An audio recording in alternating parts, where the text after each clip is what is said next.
So let's assume that someone else, like Lehman Brothers Bank, owns that debt. They bought it. They collect the interest, and the best of all, that loan is due to reset in 2 years or so. So maybe the introductory rate was 5% or less.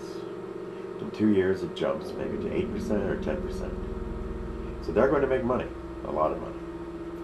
But they sell it to a rebundler, maybe their own securities section, making a profit off of that entity, Neuberger Berman.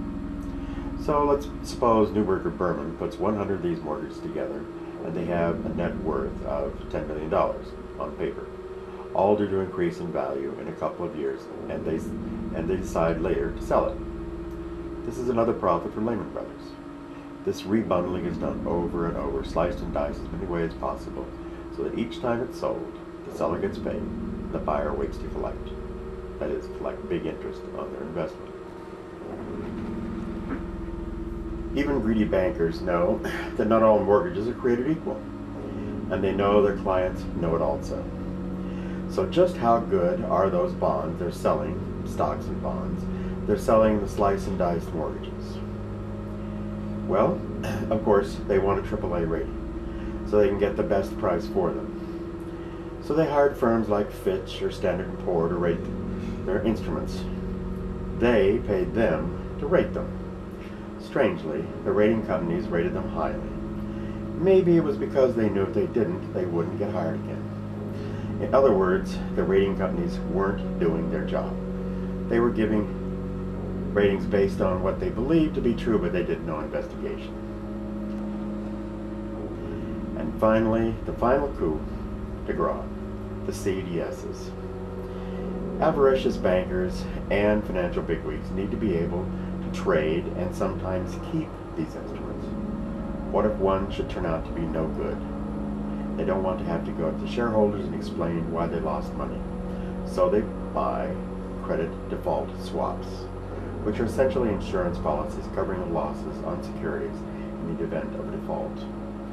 Financial institutions buy them to protect themselves if an investment they hold goes south.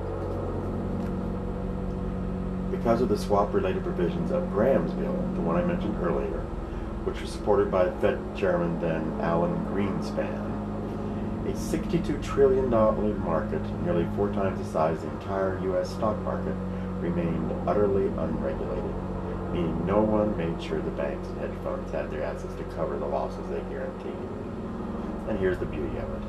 Old Uncle Phil made sure no one could oversee the insurers, so they weren't required to have any capital to back the insurance policies they wrote.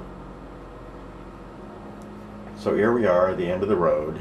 AIG, a huge insurer and reinsurer, couldn't be allowed to fail because all of those subprime mortgage instruments would also fail. It would be a total collapse.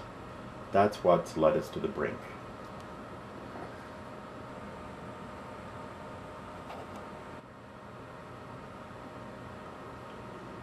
So what was the beginning of the fall of all of this? The subprime loans started going bad. The people who bought homes only based on their FICO scores, no money down, no verification of income, are defaulting in massive numbers. Not only is FICO a very poor way to determine if someone is creditworthy, it was badly abused, and as far as I can see, they knew it. FICO allowed someone to piggyback on someone else's credit. Suppose you only have a 620 score and need a 650. Your brother could put you on one of his credit cards, and suddenly his good credit was part of your credit. Even worse, you could buy good credit. People advertise that for a fee, you go onto their credit cards.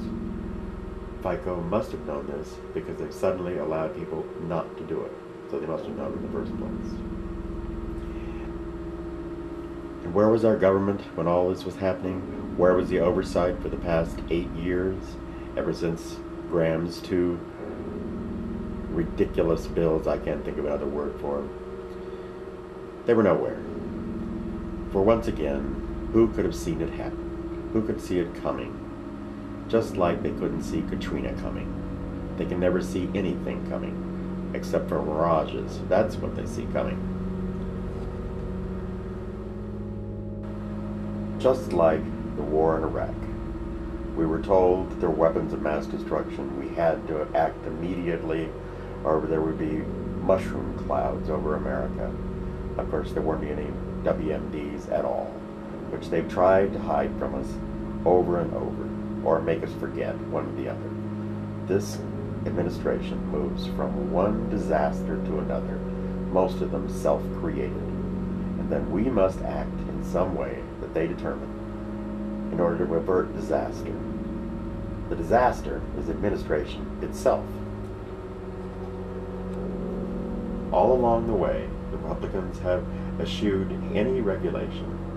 Phil Gramm has single-handedly caused the greatest crisis in our nation's history since 1929, and he has benefited greatly.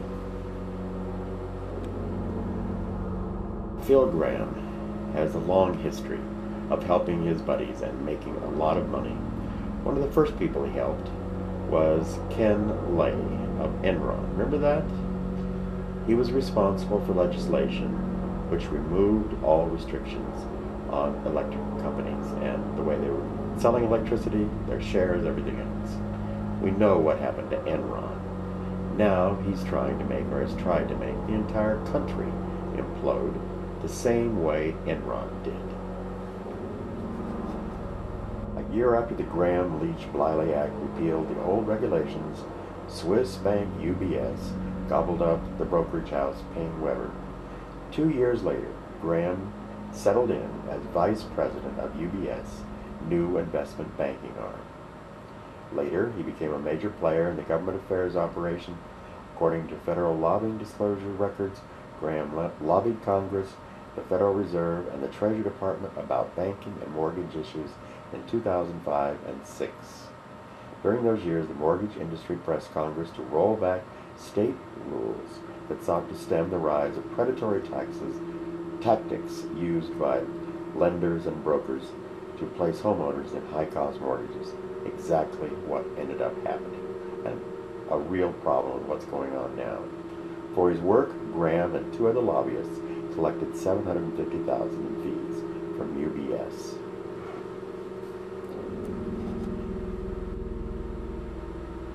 Why am I making such a big deal about Phil Gramm? Partly because he is responsible for so much of what's happened here, but also because he has been one of the major advisors to John McCain. McCain said of him, "Phil is a principled conservative committed to real reform in government. His active participation in my campaign makes a strong statement about our intention to reduce spending and make tax cuts permanent." He fails to mention all the other things that Phil Gramm has done. He also claims, McCain, that lobbyists are one of the biggest problems, and yet there he is in bed with the worst one of all. So if you think that John McCain is anything but a liar, you're a fool. Frankly, nothing else, a fool. Nobody should vote for John McCain.